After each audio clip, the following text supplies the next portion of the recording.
आज आपण आमसूल आणि गुळाची आमटी बनवणार आहे। प्रथम इथे तेल तापून घेतलं आहे, त्यात मी मोहरी घालत आहे।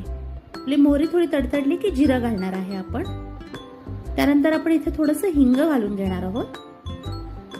त्यानंतर आपण इथे थोडंसं कडीलिंब घालून घेतोय, ज्याला आपण कढीपत्ता पण म्हणतो। तो चांगला तडतडला की त्याच्यामध्ये आपण हळद घालणार आहोत। हळद घालून झाली की इथे मी शिजवलेलं वरण घेतलं आहे, त्याच्यात मी मीठ घातलं नाहीये, ते मी ह्याच्यात ऍड करणार आहे। घट्ट असं वरण आहे, मी ह्याच्यात ऍड केलेलं आहे। त्यानंतर आपण इथे लाल तिखट घालून घेत आहोत।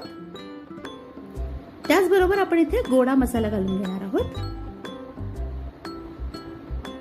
त्यानंतर हे थोडंसं मी ढवळून घेते आहे, मिक्स करून घेते आहे आणि ह्याची कन्सिस्टन्सी आपण बरोबर करून घेणार आहे। त्यामुळे इथे मी थोडंसं पाणी ऍड करत आहे।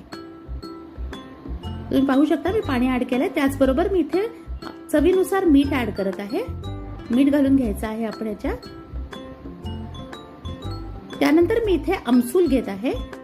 आमसूल ऑप्शनल आहे, तुम्ही चिंचही घालू शकता आणि ह्याच्या बरोबरच मी गूळ घालते आहे। इथे मी गुळाची पावडर घातलेली आहे याच्यात। आता या आमटीला आपण व्यवस्थित मिक्स करून घेणार आहे आणि चांगली अशी उकळी आणणार आहोत आपण।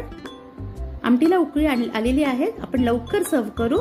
अशा नवनवीन रेसिपी बघण्यासाठी माझ्या चॅनलला नक्की सबस्क्राईब करा आणि या व्हिडिओला लाईक करा। धन्यवाद।